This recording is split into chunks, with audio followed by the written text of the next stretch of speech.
Bienvenidos a Fuera de Plano, un podcast de historias con historia.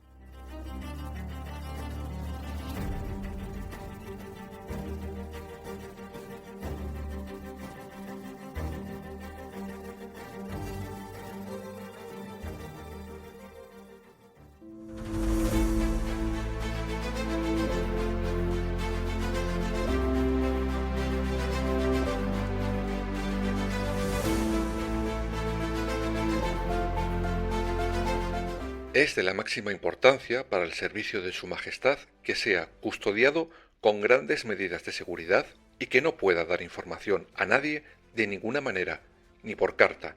Lo amenazaréis con matarlo si alguna vez abre la boca para hablaros de otra cosa que vayan sus necesidades. Esta es una de las primeras referencias históricas de uno de los mayores misterios de la historia. Ha dado para libros, películas y mucho lucubramiento. Luis XIV ordenaba prisión para un hombre, con un añadido muy especial. En todo momento su cara estaría cubierta. Ese hombre era el hombre de la máscara de hierro. Y esta es su historia.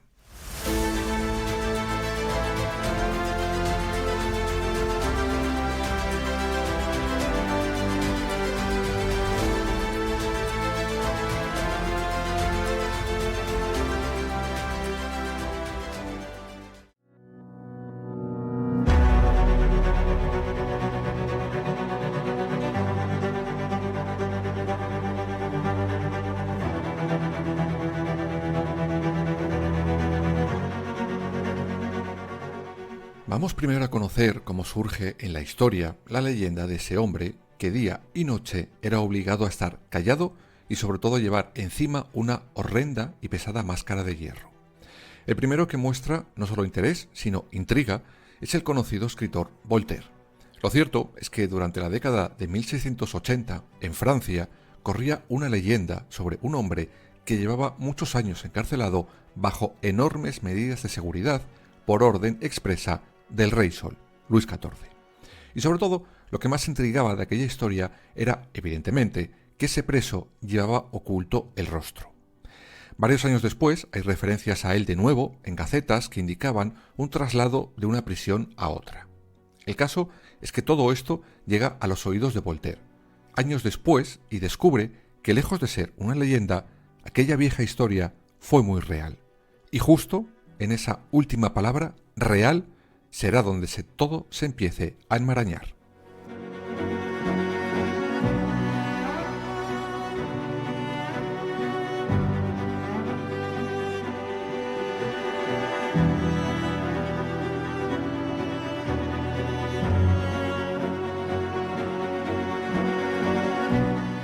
Voltaire, después de darle vueltas y vueltas a la cabeza, se preguntó la razón por la que un hombre debería estar obligado a llevar día y noche esa horrible máscara de hierro, y por qué tendría todo el mundo prohibido hablarle y sobre todo verle la cara. Y solo se le ocurrió una idea, que su cara fuera conocida por todos, y la única cara que toda Francia conocía de memoria era solo una, la cara del Rey Sol. Por tanto, aquel prisionero no podía ser otro que un hermano gemelo de Luis XIV. Y ale, ya la tenemos montada.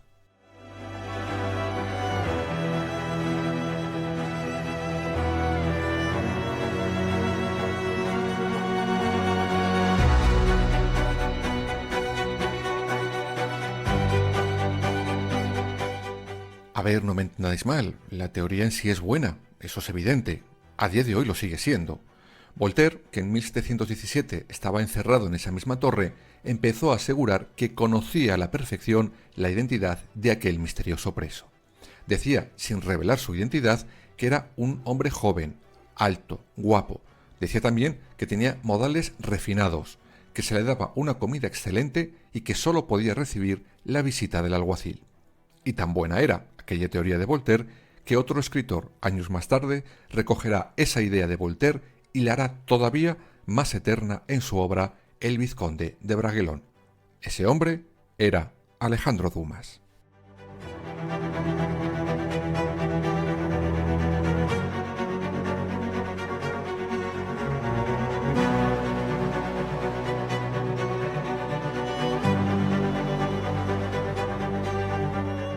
Esa obra de Dumas, que cerraba la trilogía de D'Artagnan y los Tres Mosqueteros, es la que forjará la idea romántica que nos ha llegado hasta nuestros días de aquel preso con la máscara de hierro, y sobre todo su supuesta identidad.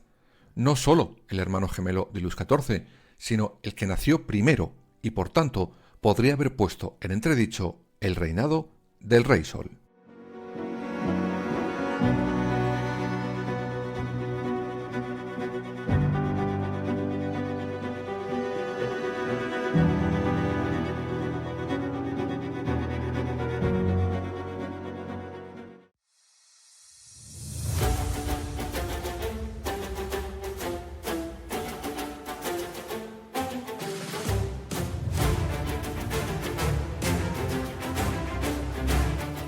Pero entonces, ¿ese prisionero quién era realmente? Bueno, pues vamos a empezar por el principio de la historia, al menos por lo que los historiadores conocen del principio de esa historia. A finales de julio de 1669, el secretario de guerra de Luis XIV, François Michel Letellier, envía una carta súper, mega, hiper confidencial al alcaide de la prisión de Pinerolo. Estaba en el noroeste de Italia, que por aquel entonces era de Francia. Ese alcaide, que además había sido mosquetero, era Benin d'Auvergne, de Saint-Mars. En ella le indicaba claramente que pronto le llegaría un prisionero con el que debía tener unas muy especiales precauciones. Parte de esa carta son las palabras con las que hemos arrancado el capítulo de hoy. En ella, además, se ordena a Saint-Mars a que sea él el único que una vez al día le lleve la comida al preso y que bajo ninguna circunstancia escuche lo que el preso le pudiera intentar decir. Esa carta es la primera reseña histórica en la que aparece nuestro famoso preso.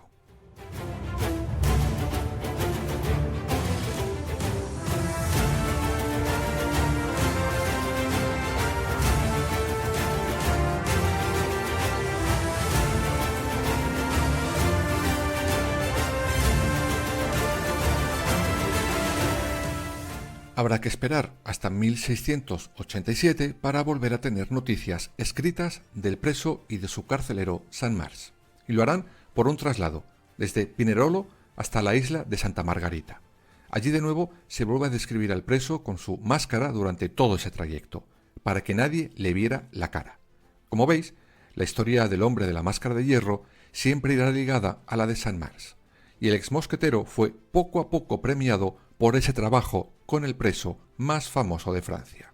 Tanto que la siguiente reseña en la que aparecen de nuevo unidos será en 1698, cuando Saint-Mars será nombrado gobernador de la más que famosa prisión de la Bastilla, en París. Allí, el segundo de la prisión escribirá un diario en el que se menciona que cuando Saint-Mars llegó a la Bastilla, llevaba con él un antiguo prisionero enmascarado al que llevaba custodiado desde que estaba en Pinerolo. Desde ese 1698 no habrá más menciones al preso enmascarado hasta el 19 de noviembre de 1703.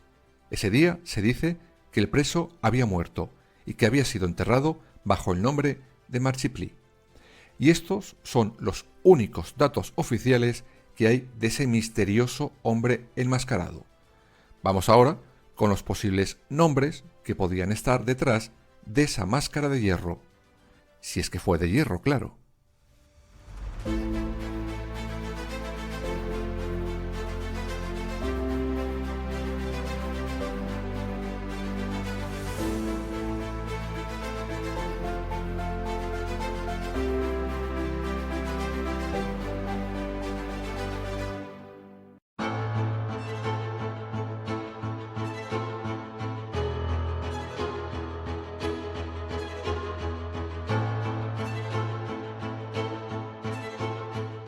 Uno de los candidatos más importantes para algunos historiadores hace mucho tiempo era Nicolas Fouquet. Era todo un vizconde que había nacido en París en 1615. Fue superintendente de finanzas de Luis XIV. Era un mecenas del arte, hombre exquisito, intelectual, y todo eso le llevó a escalar posiciones en la corte del Rey Sol.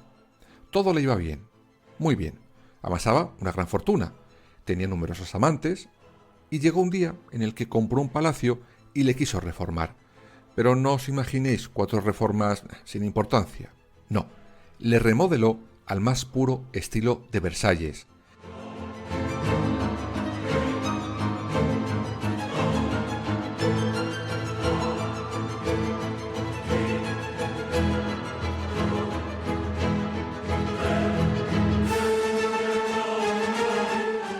Cuando el palacio está ya reformado y engranado, lo inaugura con una serie de fiestas a las que invita al Rey Sol.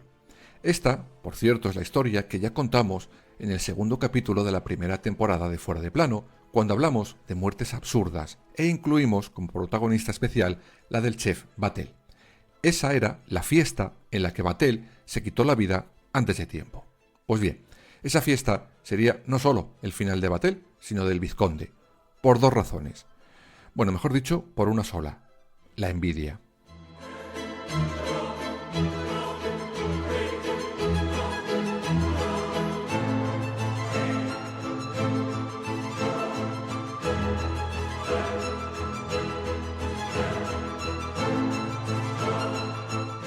Por una parte, la envidia del propio Luis XIV, que no podía creer que uno de su corte tuviera un palacio casi igual de bueno que el suyo. Pero también la envidia de uno de los ministros del rey, que creyó que todo aquel derroche de dinero se debía a que Nicolas Fouquet metía la manita en las arcas reales que controlaba. Por eso, Luis XIV ordenará su arresto y será enviado a la fortaleza de Pinerolo. Exacto, la misma donde gobernaba Saint-Mars. Pero hay un pequeño problema para confirmar que Fouquet fuera aquel hombre de la máscara de hierro, y es que éste murió en 1680 en Pinerolo, así que era complicado que pudiera ser trasladado a Santa Margarita o a la Bastilla. En su momento se supuso que las autoridades fingieron la fecha de su muerte para prolongar su reclusión, pero hay otro candidato que la mayoría de historiadores dan como casi seguro.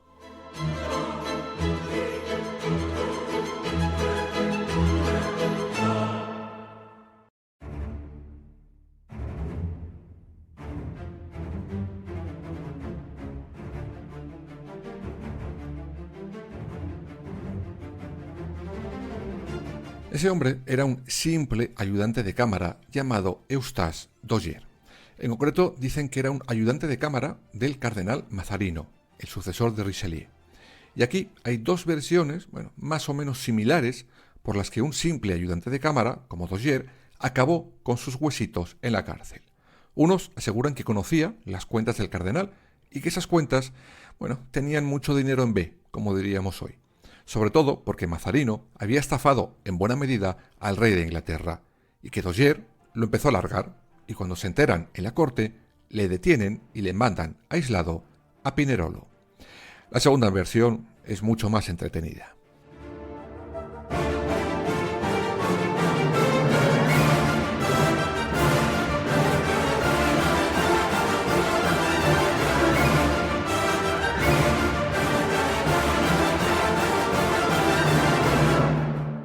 Nos remontamos a 1669, verano.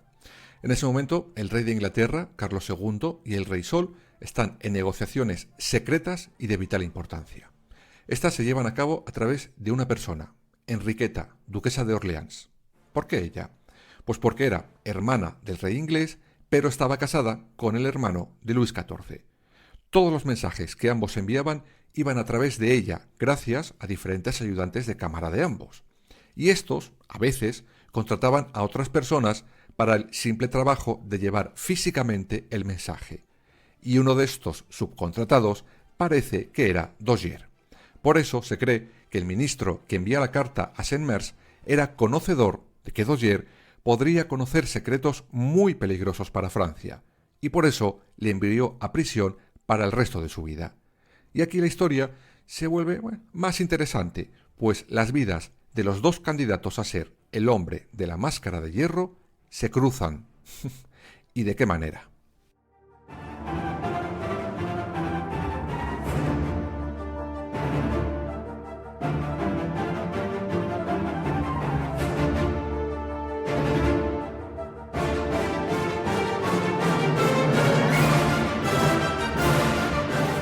Es que, aun estando en prisión, había clases. Es decir, si fuera eras un don nadie, dentro lo seguía siendo.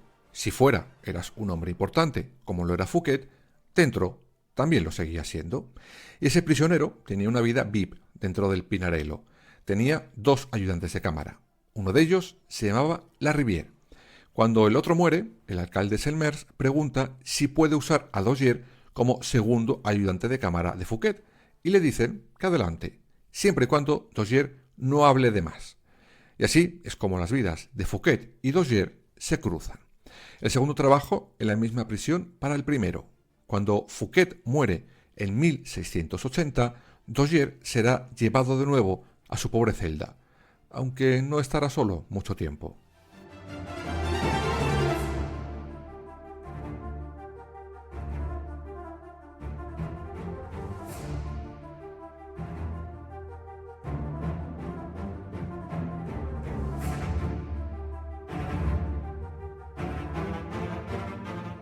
Las autoridades creen que el primer ayudante de cámara, Larivière, se ha enterado de quién era Dozier y le ordenan a Saint-Mars que les meta en una celda juntitos, para que no lo vayan cascando por ahí.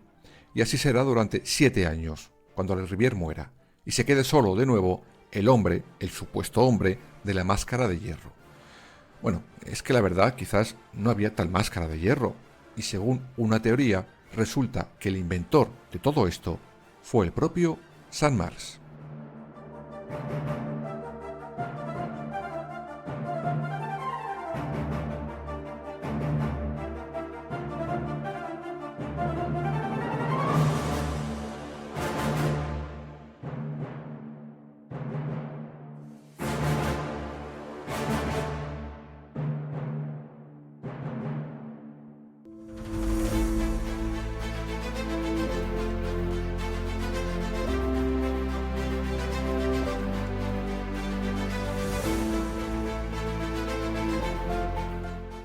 Me explico. Resulta, según esa teoría, que Saint-Mars, según muchos historiadores, adornó de cara a la galería el mito de ese prisionero VIP.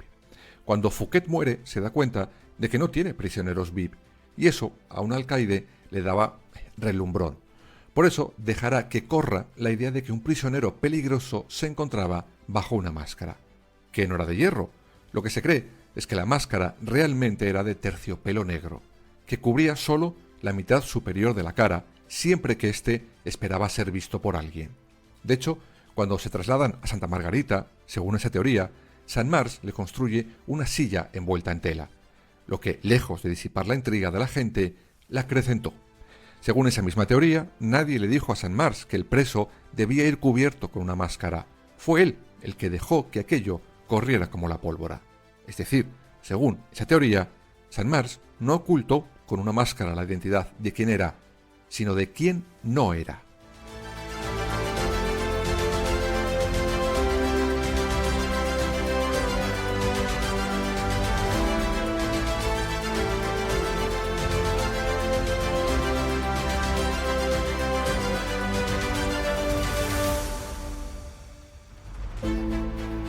Fuera o no Eustache Dozier, fuera o no una orden de Luis XIV o un simple invento de su carcelero para ganar fama y prestigio, la verdad es que esta es una de las historias más extrañas de la historia de Europa.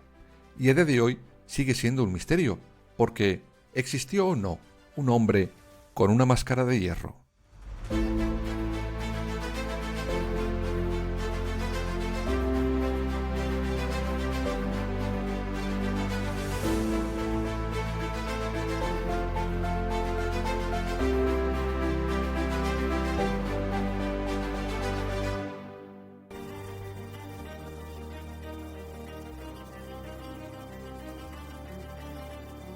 Escúchanos en las principales plataformas digitales y ahora también en nuestra página web www.fueradeplanopodcast.es y síguenos en todas las redes sociales, Twitter, Instagram, Facebook y Threads.